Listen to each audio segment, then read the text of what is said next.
Hello everybody, and I have been given several words of advice. Make sure you're nice and loud so we can hear you. Can you hear me? Yes. Good. If you can't hear me, raise your hand and I will bring it up again. This is great to see so many people here. It's beautiful. But it actually pales in comparison to the crowds you would see at Glendalough, St. Kevin's today. And it's unbelievable how many people are there day in, day out, winter and summer. And from all over the world. You know, I had the opportunity of doing it several times. And these trails, the monastic trails of Ireland, for some reason during the pandemic, the young people of Ireland start flocking there. And that was the coolest thing in the world. Kids are going everywhere. I was shocked when I was doing some of them. And my nephews and nieces says, "John, next time you're going, I'll come with you." I said, "What?" Yeah. And there was one, my nephew Peter, you'll see him in the photograph. He says, "Next time you're doing Croagh, I'll come with you. It won't be for a long time." But that was one difficult climb because of the shale rock and everything. So let's get started with a prayer. In the name of the Father, Son, and Holy Spirit, amen. Hail Mary, full of grace, the Lord is with thee. Blessed art thou amongst women, and blessed is the fruit of thy womb, Jesus. Holy Mary, Mother of God, pray for us sinners, now and at the hour of our death. Amen. Father, Son, and Holy Spirit, amen. The amazing thing about, a lot of people you hear, we're going golfing to Ireland, but actually there are more Americans go and do these trails than there are that go and golf. It shows you the number that are doing it, because there's a lot of people go golfing. Okay, here we go. So you will see St. Kevin's Way. Pointer is here. See this little figure here? Can you see that? All the way along you will see little markers like that showing you St. Kevin's Way. So St. Kevin's Way begins in a village called Hollywood. And it comes from, they say, they are the original one, but they say somebody from Hollywood in County Wicklow brought the name to that other Hollywood. And the name comes from a holy wood, a gathering place of the pilgrims before they go over the Kevin's Way and into Glendalough. So it is the gathering place of the pilgrims. They really have a fantastic pub and restaurant there. Somebody knows it, yeah. The Hollywood Inn. I see them nodding here. And their Guinness is really good as well. So it's very, the sad thing about the Irish is like they have so much richness. The ancient world is there. And this is like Jurassic Park. See, this is the walk here. You're walking in through this, and if the ferns are above my head, and I said, "Can they not cut it?" And look, that's the path in there, look. And it is very remote, very, very remote. And I did it in two halves, because it's quite a trek. So first part was in beautiful summer, and the second part was in the fall when it was cold, wet, and windy. So you see, you just walk along, and it's very, very remote through the Wicklow Mountains, with the rivers there. And my nephew and my brother and his son was there, and you see, once again, you'll see the signs along the way.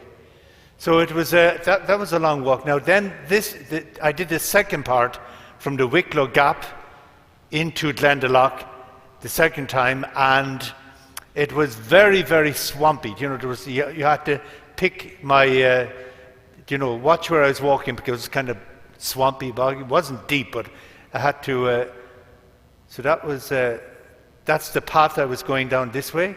And you see, you're at a height, like from Hollywood, you're climbing up to the Wicklow Gap, and then from there you're going down into Glendalough. And Glendalough comes from the Glen of the Two Lakes. The Glen of the Two, Glendalough, the Glen of the Two Lakes.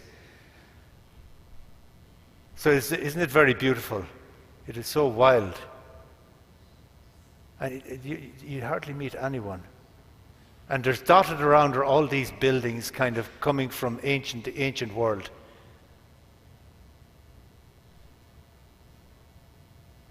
What's gone now? So I can go back, can't I? I can go back with this. Where I made this video, do you remember the video I made that I sent from the Windy Gap? You couldn't hear me very well. There was a young couple there, and I said, can you take a video of me? I want to send it to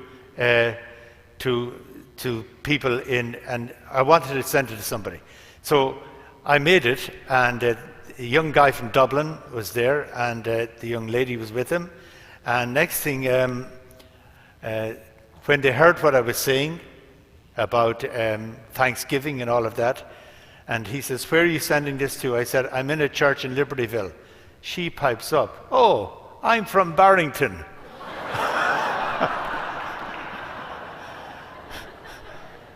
They met online, and they were communicating online and over COVID and all of this, and they were, this is their first kind of time together, their first real date.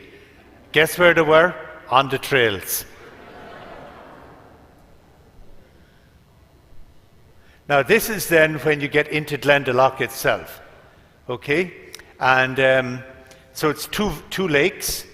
So you begin walking along this way, and you go right down to the end, and then you come back over the top. So it's a good healthy walk. So it's beautiful pathways, as you see, very beautiful. And do you know, this is the Ice Age. They were formed out of the Ice Age. And then you're getting up now to the kind of the top part of one side.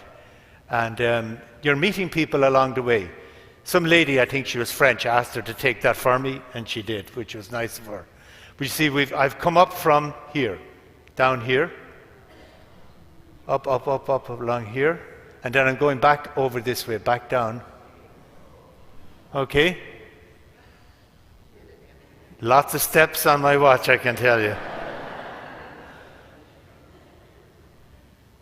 And then the wildlife, it's amazing. It's such a peaceful place. You get a great sense of peace when you're there. It's a very peaceful place. And like, this is taken with my just cell phone, no big telescopic zoom. And he came right up by me as well. Look, no big deal. Now I'm coming back to the other side, and we're looking down. There's the path, see down here?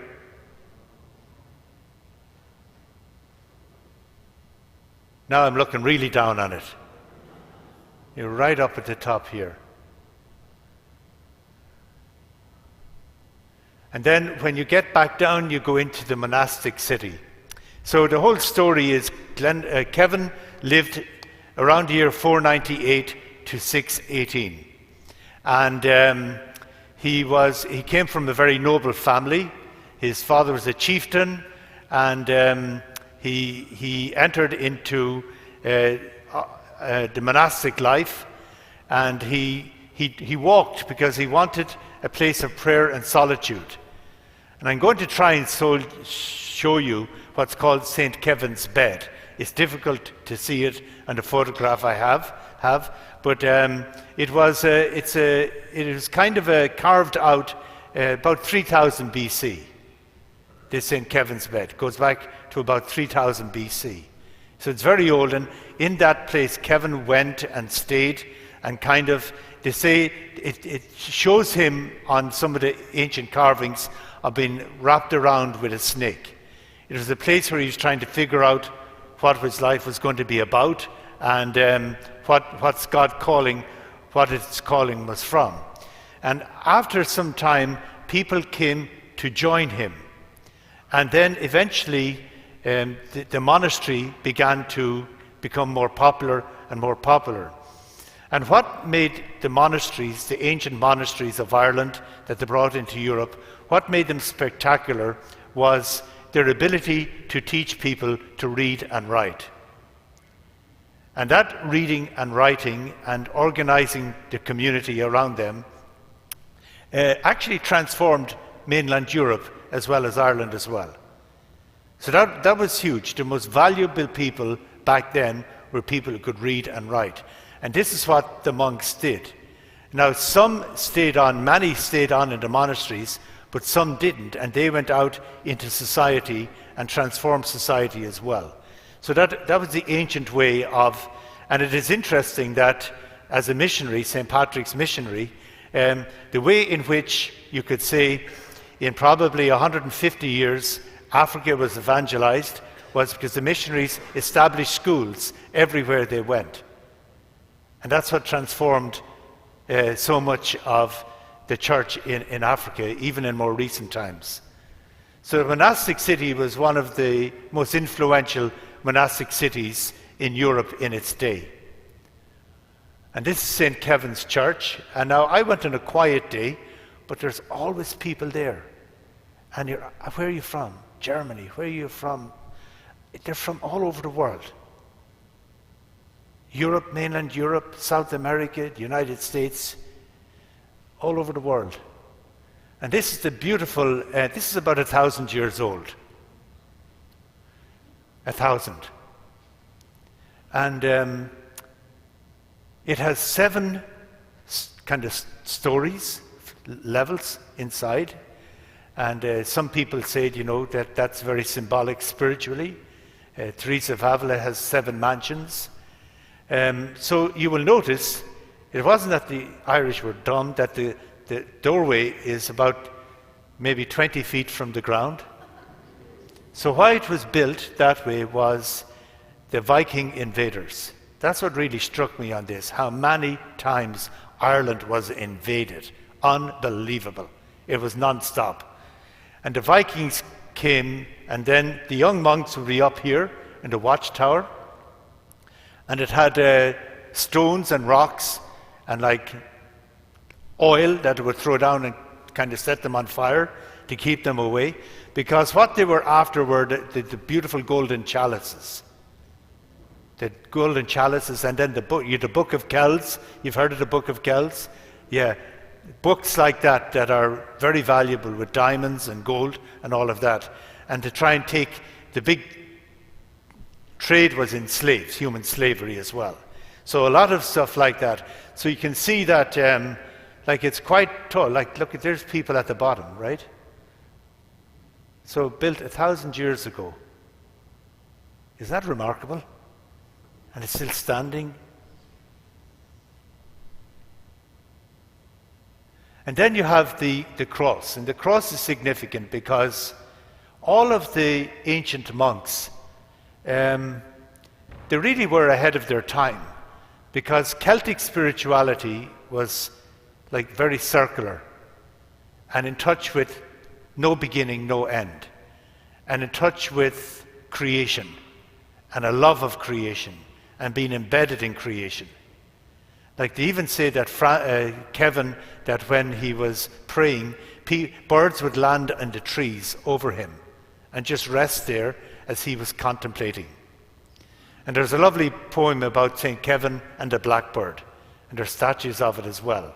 St. Kevin is praying with his arms outstretched, and a bird lands in his hand, and he stays there.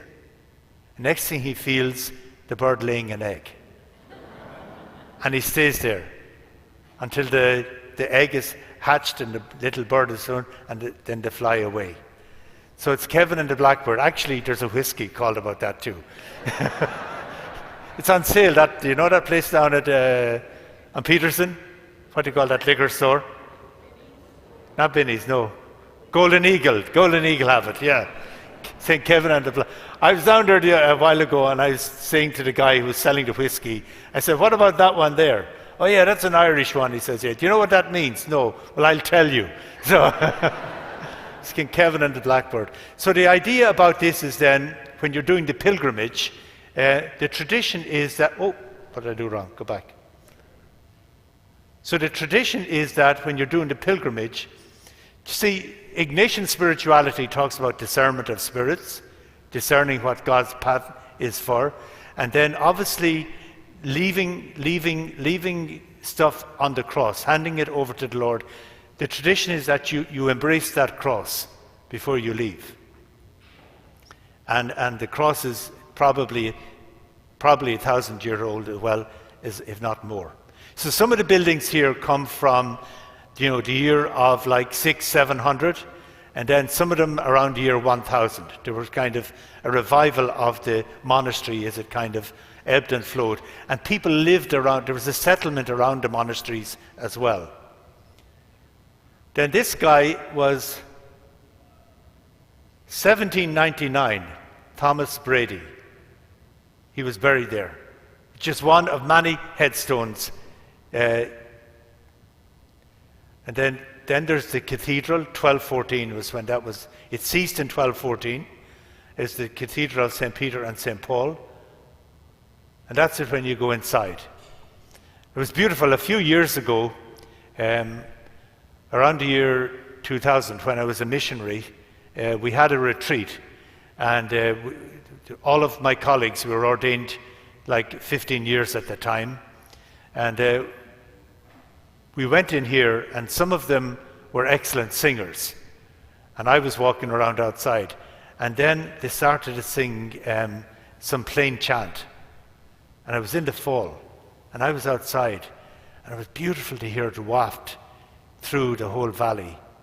And actually people just stopped. I stopped, and it was just magnificent. It was like as if the monastery had come alive once again. Yes? They have graves on the inside. Well, there's one I'm going to show you about St. Mullins, and that if you're buried on the inside, you go straight to heaven. And that's kind of probably what...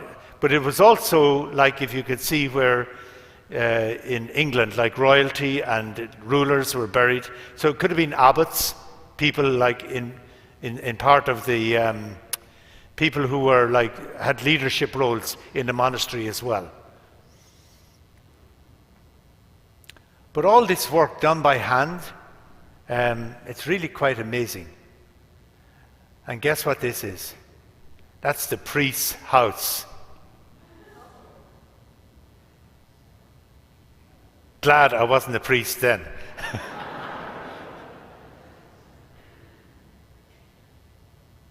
Now, if I got myself right, this is a nice church as well. Let me see if I think I'm right. It's difficult to get to. But what you do here, to have the tradition of doing the rounds, if you're doing a pilgrimage. So you walk around the church saying the rosary, and it's you gathering your story, bringing what you're going on pilgrimage for. So you walk and you're praying, and then when you get there, you just gather your story and gather up what you're doing the pilgrimage for, which is very beautiful. And this is a beautiful one. This is inside it as well. I was amazed at this. I couldn't figure out what that was. See that little... Yeah. This is the lake. You can see that this is one side of the lake here, and then this is the other side over here. So the whole shadow of the mountain is reflected in the water. Can you see that? It's interesting, isn't it? The whole shadow is all of this is shadow. There's one bank here, and then here's the other bank over here. Now I'm hoping we can see the bed in this one. I think it's over there somewhere. St. Kevin's bed. I think that's it there. It goes back 3000 BC. So it's very historic. And you can see once again one side of the water and then the other side.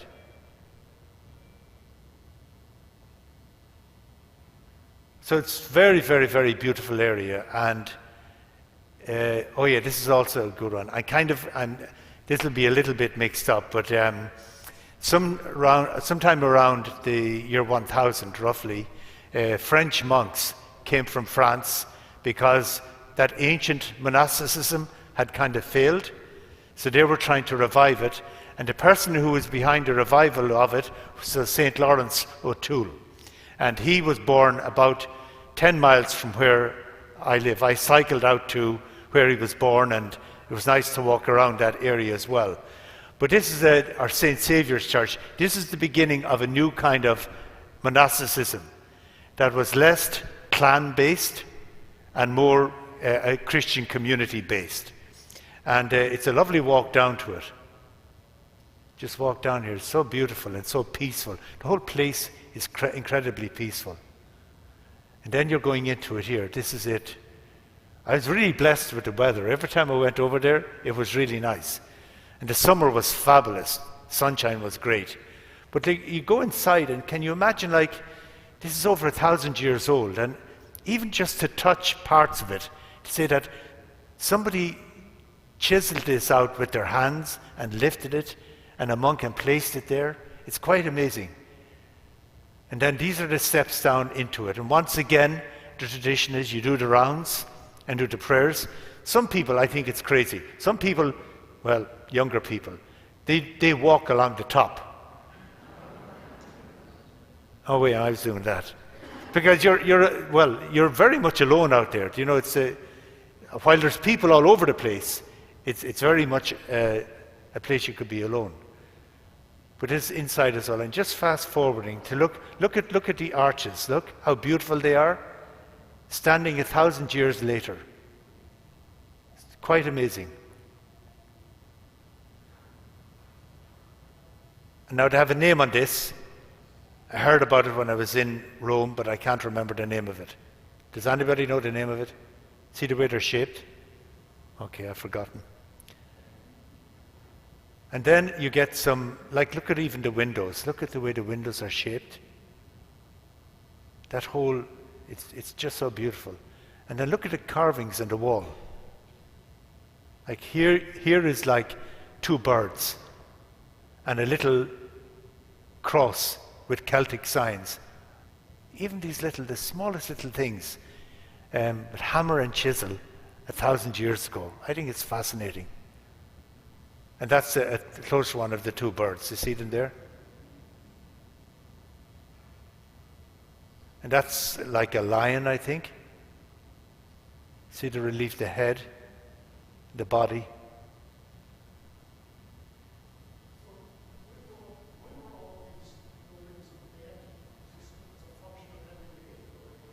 A lot of Vikings, the Normans, the penal days when it was illegal to be a Catholic. That's kind of all the Cromwell. Yeah. But it was during the I should remember the name of it. It was when it was like the church was banished in Ireland. And then the priests were on the run, and if they were caught, they were killed, and people used to walk to places, remote places, and the priests would say Mass. So dotted throughout Ireland, you see Mass rocks, where the priest would come like early in the morning in darkness, and the people would come under cover of darkness, and then they would say Mass and get out of there. And then there's this term called the super. That's a terrible insult to anyone to call them a super in Ireland. It meant that if you took the soup, if you converted to, say, Anglicanism at the time, you got fed when people were hungry. So that's the, you know, if you said somebody, you took the soup, oh, that's a huge insult. This is the Church of the Resurrection. It's still in Glendalough, and it's also, look at the beautiful, it has some very ancient crosses here. You're going back 1,400 years. And you can see some of the decoration inside it as well. Beautiful. It's absolutely just a beautiful place to be. That's Lorcan O'Toole. That's Lawrence O'Toole.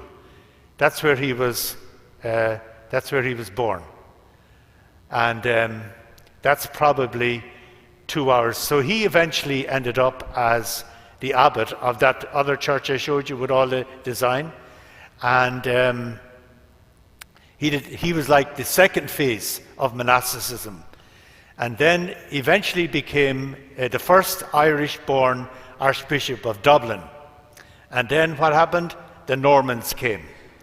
Now when they came, they didn't come like to have a tea party, right? They came to pillage and plunder, and burn down and attack and kill. So the Normans then invaded, and he acted as a kind of a barrier. He went out to negotiate with them, so that they would be kinder to the people and not just destroy all of Dublin City. And Dublin City, going back in ancient times, was one of the largest slave ports in Europe in its day. Dublin, the Black Pool, Dublin, that's where it gets its name from. So St. Larkin O'Toole is considered a great man, a statesman, highly educated in the monastic tradition, came from very noble families. This place is called Kilkea. Kilkea is it's a castle now, built by the Fitzgeralds of Kildare, who were Norman invaders. And now some guy from Boston bought it for his wife, and it's a beautiful hotel. Somebody might have stayed there. Somebody from St. Joe's stayed there, I think, one time. And then, so that's Lawrence O'Toole. And then Lawrence O'Toole, some traditions say he's buried in France. Some say he's buried back in Glendalough. I'm not too sure with the traditions where they are. But the amazing thing was the amount of walking that they did, the amount of traveling that they did.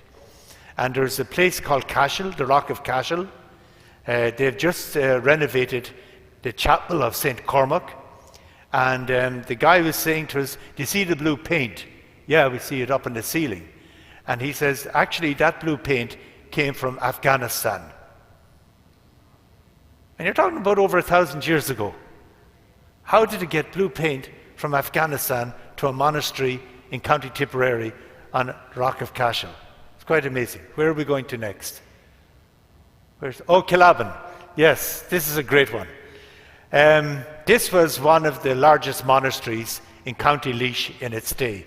You will see a picture of how society was around it. So I was at a funeral out in a village called Ballylinen. A friend's mother died. I can celebrate it. And the priest there said, you know, we're having Mass out in Columban. I said, what's Columban? It wasn't too far from where I live, about 40 minutes drive. And he says, well, he says, it is a monastery that was very large and popular in its day. And then Cromwell came and pillaged and plundered, just like the Vikings, and destroyed everything, and everybody had to get away. So this was the first Mass in this monastery in 380 years. Isn't that amazing? 380 years. There's one photograph that I just love. So the bishop was there, and he's a lovely man. You see how they were arranged? See the monastery in the middle, then settlements and farming, and everything is organized. There's schools and organized society. This is a huge monastery. It's all called after St. Abban, and probably an hour's drive away, there's a town called Monaster Evan. St. Evan started that monastery. So this is how society was organized, and how Western civilization was formed by the whole monastic movement and by Christianity as well. So it was huge, and it inner enclosure and outer enclosure. And so there's a group of people then got together and did it up as best they could. You know, they put kind of cleaned it up, cut the grass, tied it up, everything. And these are people coming into the first Mass in 380 years. I think this is quite amazing. That's typical. The guys at the back of the church as usual. Some things never change. That's very Irish, okay? You're there, but you're not there. This lovely man, he's the last. The school has closed down, but he's the oldest graduate of that school. And he's pushing 100, as they say. And he was just a lovely man. I met him chatted with him for quite a bit, and it was very nice. Now I love that picture. Because the bishop there said, he's a very nice bishop of Kildare and Loughlin. And he said that, imagine the last monk, knowing that Cromwell and his troops were on their way, turning around and leaving the monastery that he'd been part of for so many years. Did he ever think he would see something like this? People gathered to say the Eucharist, celebrate the Eucharist once again. Really, really very beautiful. And there's lovely pictures of it. That's us inside. There's a little bit of rain, not much. There's the bishop. Very nice man. Works very hard. It's me. It's a guy, he's the vicar general, and this is the priest that invited me. And this lady over here works in the nursing home my mother is in. I grew up with her. And this is a local politician. He's a very nice man. And the thing about Ireland is that you can't talk about anyone, because everybody is connected to somebody.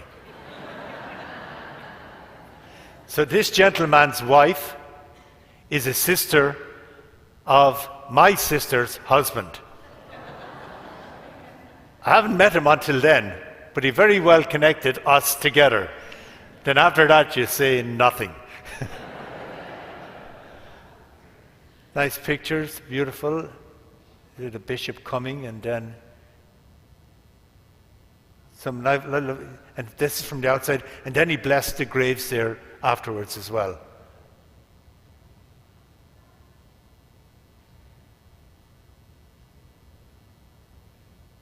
The only thing that people say about that bishop is there's one huge complaint about him. Do you know what it is? They all say he works too hard.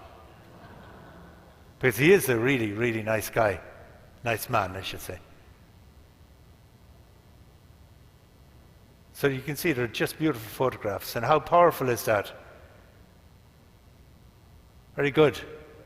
All down to St. Mullins. And this is down on near the Wexford-Waterford border. And this is a very beautiful trail. It is fascinating that even to today, people will go there. You know, we have what we call travelling people in Ireland. A term would be used maybe, I don't use the word gypsy, but that's kind of, you might understand that they travel around, but they're called travelling people. They go here on pilgrimage every year and swim in the river, because the tradition was Saint Moling was a healer, and the waters are healing when they are there. And once again, it's a very, very, very beautiful place to be. It's a beautiful walk. Very, very beautiful walk. And it's along the River Barrow, and you can see like the hills on either side. And it's just, and once again, so many young people walking along. And my niece came on this one with me. She was between positions, and she was free. Can I come with you? And I said, sure. And it was really nice. I'll tell you a story about it when we get there. Now this is where the Vikings would have come up as well. They always came up to this from Waterford, the fjord. You know, that's where they get Wexford, Waterfjord. It's a Viking name, the fjords. That's where they got their names from. And then once again, round tower. And look how thick the walls are, look. So everywhere there was that fear of being attacked. This is fun. Art, the King of Leinster. Do you know what his surname was? MacMorrow. He was poisoned. And he's buried there. That's the ancient cross now. That's well over 1,000 years old, that cross. And then you can see written on the wall, the High Cross, 10th century, yeah, or 9th or 10th century. Tells you all about the markings on it and what the Christ, and then all the different. So they used these ancient windows and monuments to preach the gospel. There was a story on each one of them. That's how they educated the people. And then here we have tradition points to spot the burial place of Saint Moling, of beloved memory, born in 614. His life labors here until his death in 696. And what he did was he built a kind of a place where you could channel water, a little channel, and then they had a mill. And then that's how the monastery kind of funded itself. There's a story about there's a Protestant, an Anglican church, Church of Ireland church there, and the bishop was coming to visit, and because of low attendance, he was going to close it down. So he posted a Catholic priest there, and he kind of rented a crowd for the day. All the Catholics went over to the church when the bishop came, and they're all waving at him, saying everything.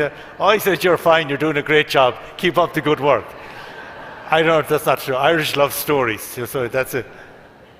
So that's me at the church, and you see people buried inside the church, and that is the tradition then. That's my niece, Orla. So she's studying law. In Ireland, they do law school in college, 4 years, and then they go into this apprenticeship for another 3 years. And that's what she's in at the moment. So she was telling me about her boyfriend. And I said, "What? I haven't met him." I said, "What's he like?" "He's a very nice guy." I said, "Are you serious?" She says, "Yeah, we're kind of serious." I said, "What's his family like?" She paused. She says, "Well, he has an uncle, a priest as well." Nothing else is said after that, yeah. So they have all these along the pilgrim path. You see them along the way. And I want to get back to, so we walk along this way. And where we started at, back down there at St. Mullins, that's where St. Columban started his journey. So he went up, down around Michael, down around here. That's where we were, see down here. And we came up this way, and his companions up to Bangor in County Down. And then he leaves that, and he gets over to Burgundy. And he went with about 10 or 12 other monks. And there's actually towns called after them to this day in Switzerland. St. Gallen, Gaul. And they really made a huge impact on Western civilization. Those monks went there. Saint Columban is his name, as well as many other saints with him. And they brought the spirituality of Irish monasticism there. They brought education and learning and organizing of the community. So when he got there, you're talking about after the decline of the Roman Empire, and there was a decline in European civilization at that time. It was kind of like the Dark Ages. So what did I do? So he landed in Bordeaux, around there, and he made quite a few journeys. And he ended up in Bobbio in Italy. And his monastery is still there today. He came across the Alps. Now they're calling him the saint for Europe, the European, and that's a huge pilgrimage. I didn't do it, but it's a big one. Like, you have to go from up through Ireland, then all across France, across the Alps, and into Bobbio, which is south of Milan. So it's quite a hike. And he got into trouble wherever he went, because there were different local kings and rulers and fiefdoms, and they wanted to control the monasteries, and he was having none of it. And he was arrested, and they tried to deport him here, but there was a storm at sea, and it drove him back in. And then he hightailed it over to Austria, and then across the Alps into the king of the Lombards, I think it's called. What is it called? King of the Lombards. Lombardy. Yeah, the king of the Lombards. They eventually gave him land, and he built his monastery in Bobbio. And all along these places, the whole place is dotted with the remains or the kind of ruins of monasteries that these built. The building up of these Christian communities, small groups. You know, I'm always on about small groups, you know, and the importance of them. And that's what happened there. So it's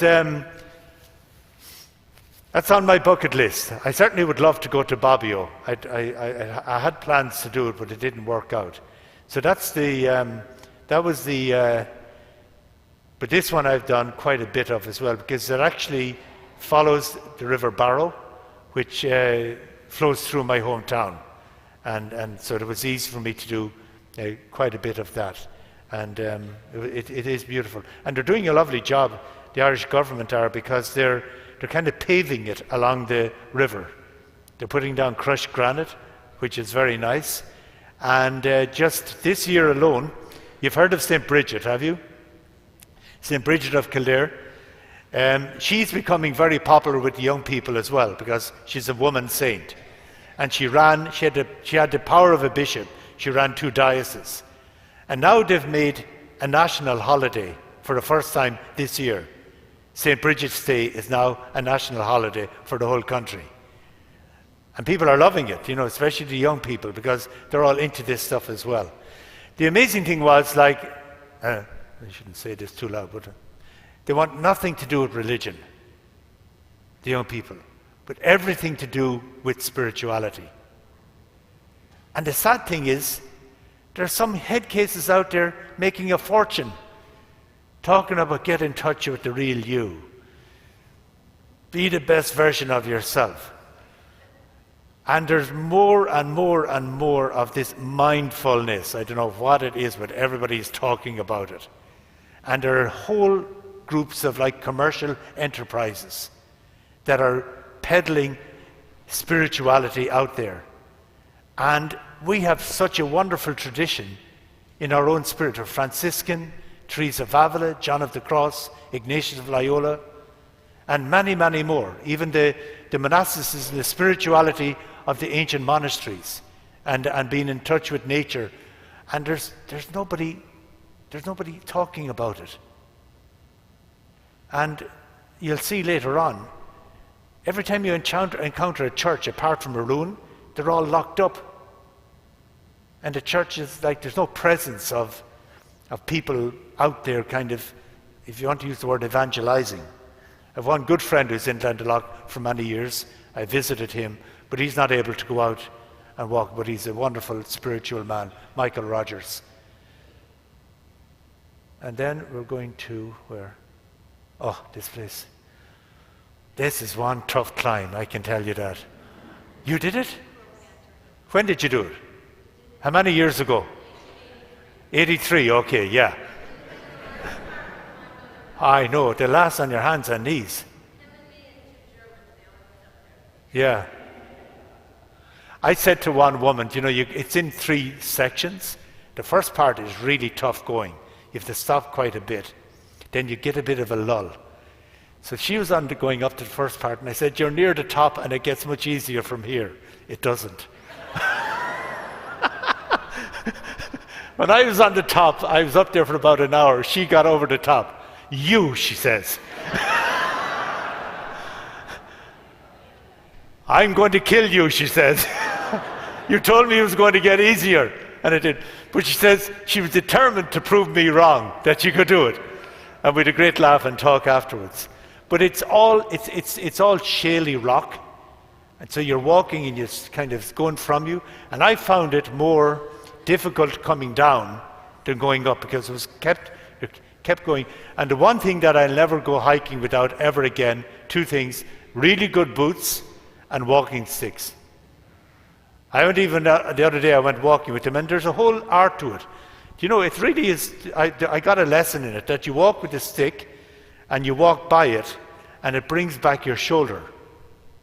So when you're walking, you're not just exercising, I think they call it Nordic skiing or something, but so you're going back like this, and you're bringing back your shoulder as well. So you're working upper body as well as lower body. So if you see me out with sticks and walking along at old school, you know what I'm at, getting in shape. So it's called Ireland's Holy Mountain, Croagh pilgrimage. And there's one kid I saw going up, and he was doing it in his bare feet. Imagine that. Years ago, they said some of the older people used to do it. Oh, I don't know how they do it. So you can see the kind of shaly rock. That's easy part. So you're going up around there and back and all. That's the easy part here. Then going up there. Whoa. That's where my nephew said, that, you know, if you want to do it again, I'll come with you. Maybe this year, and I go back again this year, I might do it with him. See the rock? Oh, that was so tough. I was exhausted, and I wasn't even up the first section of 3. I'm about like 25% of the way. You're looking at Clew Bay down here. Look, you're after coming all the way up there, look. Everybody was stopping along the way. It was. But the young people are doing it, and you know the kids, do you know what they have this? They don't want to walk it. They want to jog it. And to have this whole, they're all into this now as well. That's looking down on Clew Bay, and Clew Bay has an island for every day of the year. 365 years, or islands. And on the other side is the Atlantic. And then I took a break again. I took a lot of breaks going up that a lot of breaks. It was tough going. Wrong one. So now I'm on the beginning, the easy part, which is along here. So it's easy enough. Now, you can't see from here, but there are people, that's a person up there. I looked up and I said, dear Lord, or words like that. I had to go up there. I don't know if I got photographs. No, I didn't. I just couldn't. If I stopped, I was done. So I wasn't stopping to take photos. But you're basically nearly going on your hands and knees, the last part of it, for quite a bit, for a couple of 100 feet. I had the sticks, which were great. Whoa, it is tough. And now you're up at the very top. And you can see out onto Clew Bay. And beyond that, you see out onto the Atlantic, out here. And next stop, United States, or some Newfoundland or something.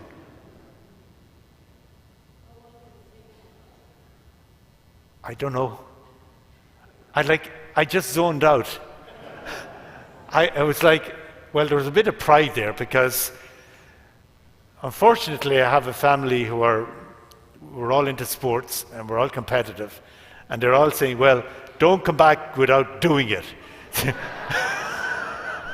So, like camera, watch, steps, I just go step by step. And then this is St. Patrick's bed. And people bring, special prayer requests. So there was a lovely family I was with at Queen of All Saints, the Hardy family. And their son, Patrick, as a young kid, died of brain cancer. So the Hardy mum and dad and the 3 remaining kids, they climbed it and they left something many years ago in memory of Patrick Hardy. I looked everywhere, but it's so stormy up there and it's so wild.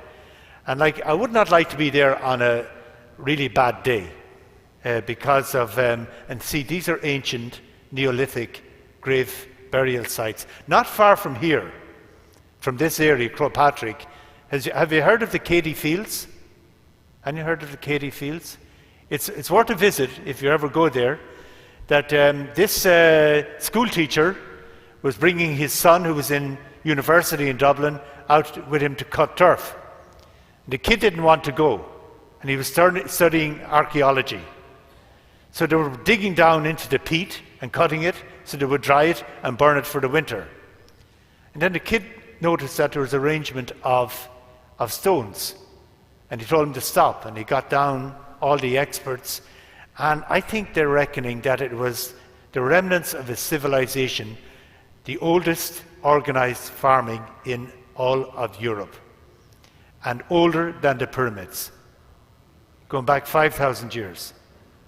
And it was completely unknown until probably 20 years ago. So they're still excavating it. So that's not far from there, but this is the ancient part of Ireland as well. And you have something like this, that is a burial tomb, and like nobody even looks at it. It's like, okay, a couple of thousand years old, big deal. So that was nice to see that and do that. And then they have a church up on the top. Guess what? It's locked.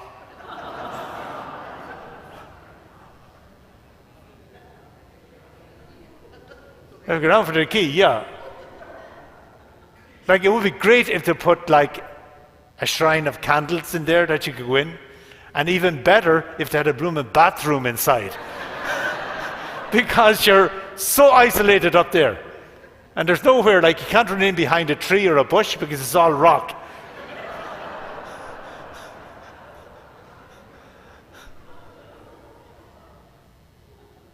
So I got somebody to take that photograph for me as well. People are very friendly. Oh, look, this is a video, yeah.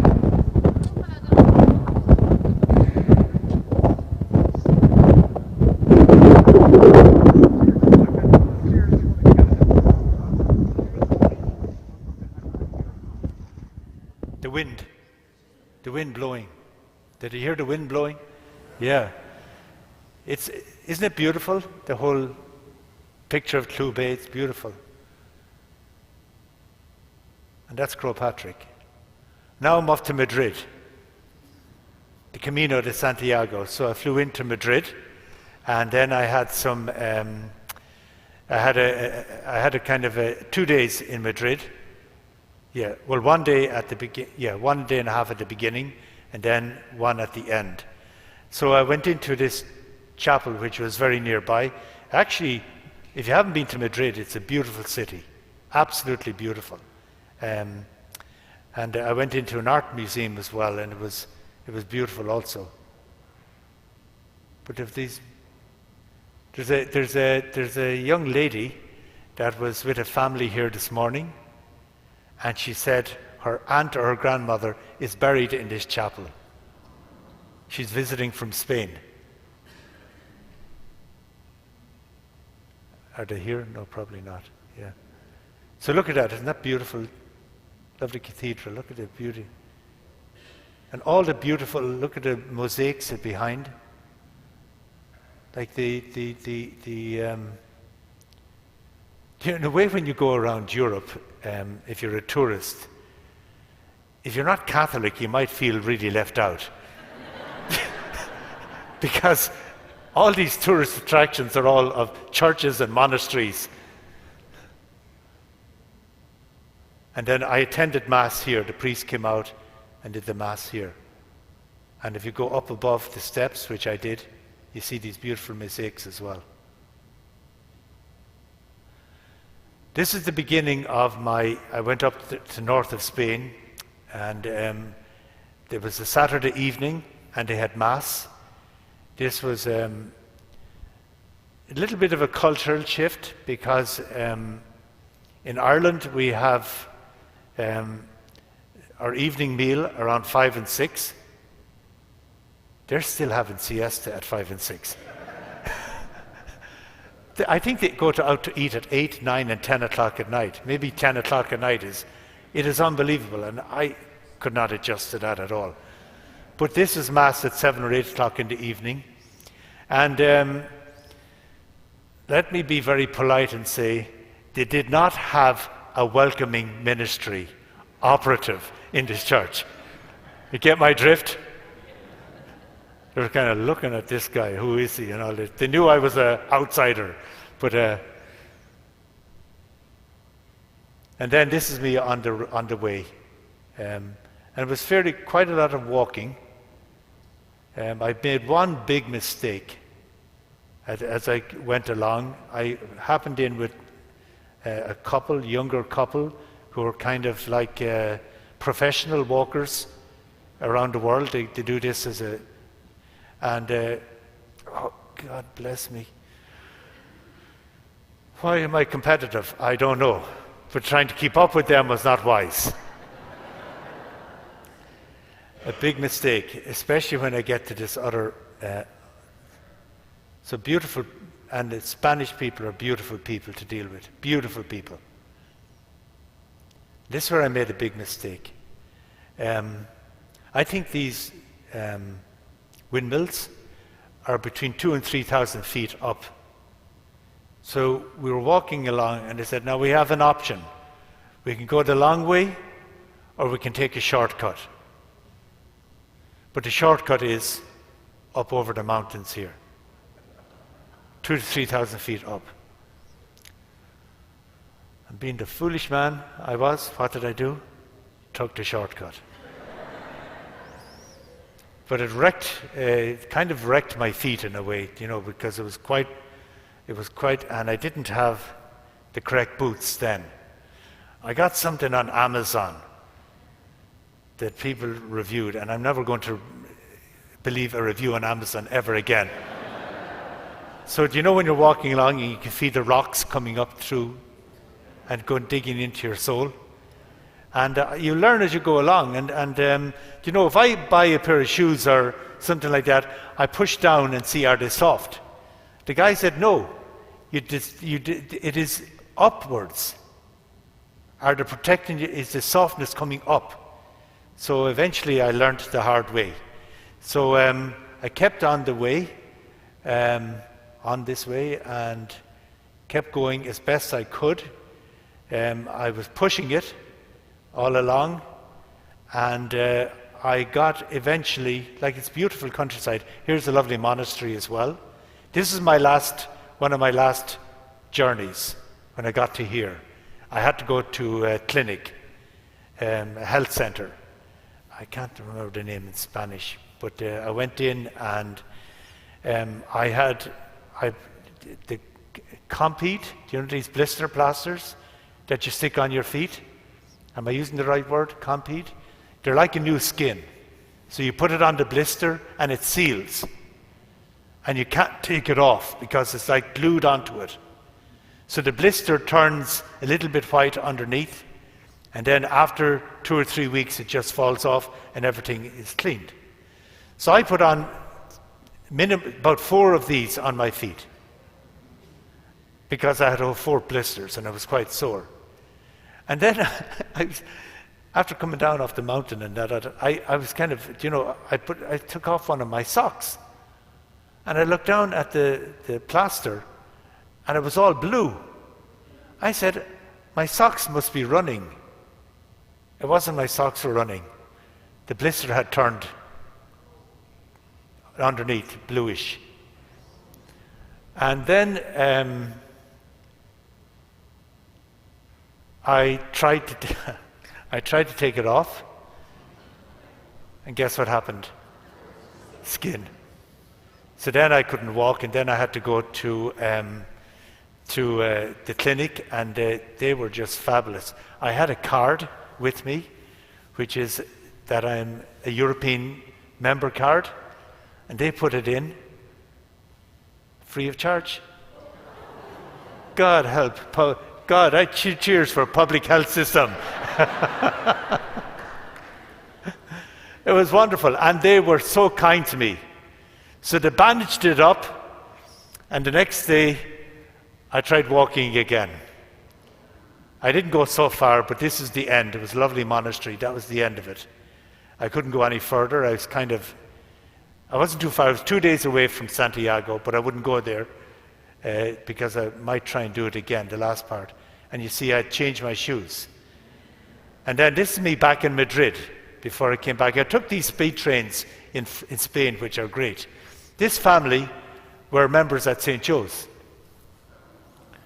And they're both he's worked with AbbVie.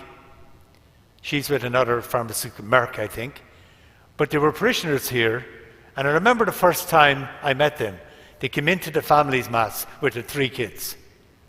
And I just saw them coming in as I was beginning the mass, and I said, and let us welcome our new family. that are coming in. And they said initially they were very embarrassed, but they loved it as well because they were new to the country. And then people all kind of welcomed them and chatted with them afterwards as well. So we have kept in touch. And my last night in Spain was, they hosted me in their house. This was probably 11 o'clock at night. Well, maybe, I don't know if it's daylight or night, but it was really late anyway when we got finished. And then after that I went to the airport and came back home. But they were so kind and so nice to me. And Spain is a great place to visit. And the jewel in the crown is the kindness and hospitality of the Spanish people. They were just wonderful. And they were kind of good to me as well because I was walking with a stick and at the train station, and they parked it. It felt like 5 miles from where we got out. And I was walking along, and there was an old nun walking as well. She must have been nearly 90, and she had a suitcase, and she's walking like this. And they came with the wheelchair, and they said, "Is this for you?" No! But it was because skin had come off on the toes and the heels, and it was a difficult climbing, or difficult walking. But I did go up to Dublin after that, and I got a German pair of boots. Now, you know, my brothers are all engineers, and they said you get what you pay for with computers. Believe me, you get what you pay for in boots. And these ones are so good. They are just a dream. I have them here now. And they cost me a little bit, but it's worth it. It costs about €300. But I will pay even more than that to have good boots. And actually, if you wear them out, the soles, they'll re-sole them free of charge.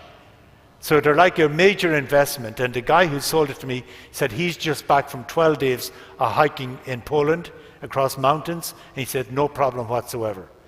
And that is so, and they were telling me about the dynamics of the upward pressure more than the downward.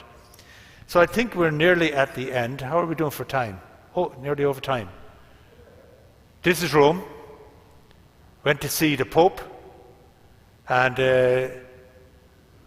somebody who works with the Cardinal is here, and they were able to get me into a kind of fairly nice place. So it's nice to have contacts. Beautiful, beautiful nativity set. Look at the little guy peeping around the corner. So I think there's different villages in Rome or in Italy supply the scene every time. So there's the Pope, and we got fairly close to him. My brother was with me. He has great devotion to John Paul II, so he was delighted to come. And I just click along. Oh, this is Mass. It was Feast of Immaculate Conception. So we were there and we got Mass there, but the Pope didn't say the Mass, but it was right in St. Peter's. And some of these photographs of my brothers. That's outside. Beautiful. Now we were down at this Basilica, St. Mary Major, or not St. Mary, the Immaculate Conception. So the Pope comes here.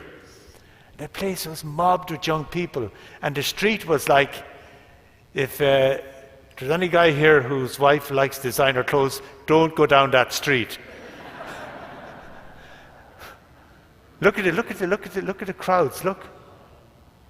And this is like Prada, this and the whole street. You couldn't even walk inside, and everybody that works there, they're all designer and they're all rich and everything. There's a lot of money on that street, I can tell you. Look at the crowds. I can't even pronounce that, but I know it's all designer stuff. And the whole place is mobbed. Spanish Steps.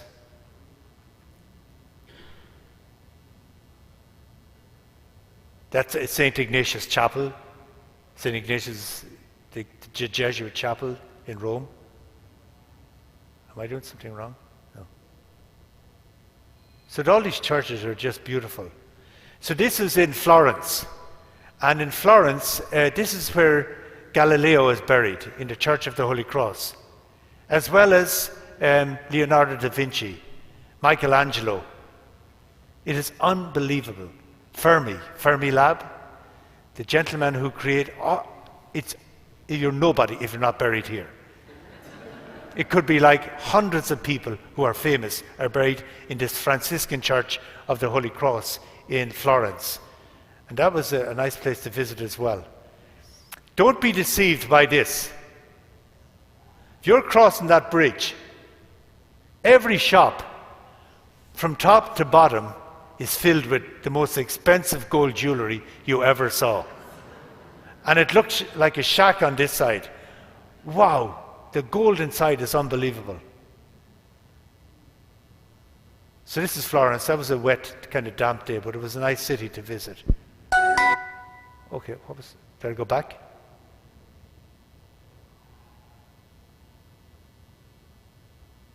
Keep going. This is my mother.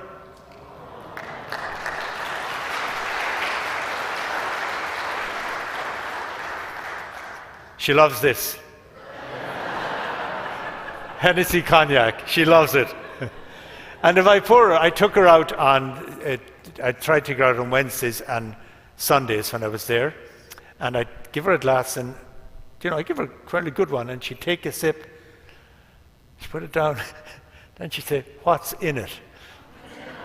See, normally we mix it with ginger ale, just to dilute it a bit. So in other words, you're saying that it wasn't strong enough. Then I'd have to top it back up. But it was nice to spend time. Unfortunately, she looks great. She's going to be 92 this year, but she remembers very little. She doesn't even remember that I was home. That could be like a couple of days after I've come back. So we had a nice time, and then we had a baptism of my nephew Peter's child, Aoife. She's a nice kid. We had her baptism. It was on her first birthday. That's her there. And that's her mother, Maeve, and she was expecting another child. That is Erin. She's now born, but you'll see her too. But she's a cute little thing. And then the baptism, that's in my home church where I was ordained. That's my mother and my brothers and his wife, and then it was nice. So because it was her first birthday, she got chocolate cake. So I was keeping my distance, but I was standing in for the photograph. It was all over her. Yeah. And that's her baby sister now, Erin. Then the Northwestern were playing in Dublin. Who were they playing? Nebraska. Oh, Northwestern people here, I think. Yeah, so these are friends from Queen of All Saints. So my oldest brother has a boat up in Dublin, part of Dublin, I can't remember the name of it, and Malahide. And so they wanted to visit, and we took them out sailing. So this is the Delaney family, and that's the mom. I did their wedding, and we just have remained in touch, and they've been here to visit me as well. And I think that's about it. Oh yeah, this is Christmas Eve. I did Mass in my brother's house, and that's my grandniece. Guess what her name is? Jane Byrne. Jane Byrne, that's her name. She says, "Get me a sign, Jane Byrne from Chicago." So she's making her first communion this year. Yeah. And I think that's about it, is it? Oh, this is friends. This is a friend that childhood friends going back. That was his 80th birthday, and we had a nice meal out in that nice hotel, which was good fun. And that's the last photograph I had with my mother before I came back. Now, it is edited, because she had her Christmas presents underneath, and I'm not going to tell you what it was. But you can guess. In a bottle. That's it. Thank you very much.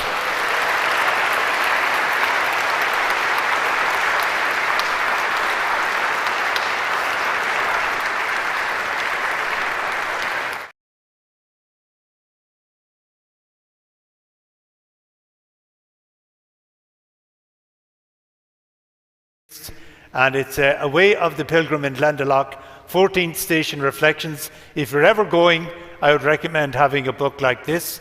I have one copy. You want to borrow it if you're going there. But he has lots of them that probably are on sale. There's no price on them. But it's well worthwhile.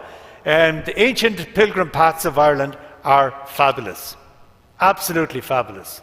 And you will never regret going on them. Be a great family holiday. You can do a little bit of it. You can do a lot of it. You can be like the kids that are running up and running down. And I saw one guy coming down that on a bike. Yeah, on a bike.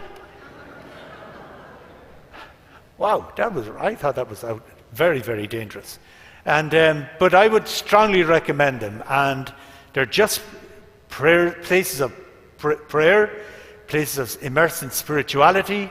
They're places of great beauty, and you have to be willing to talk to people as you go along, because that's what to do.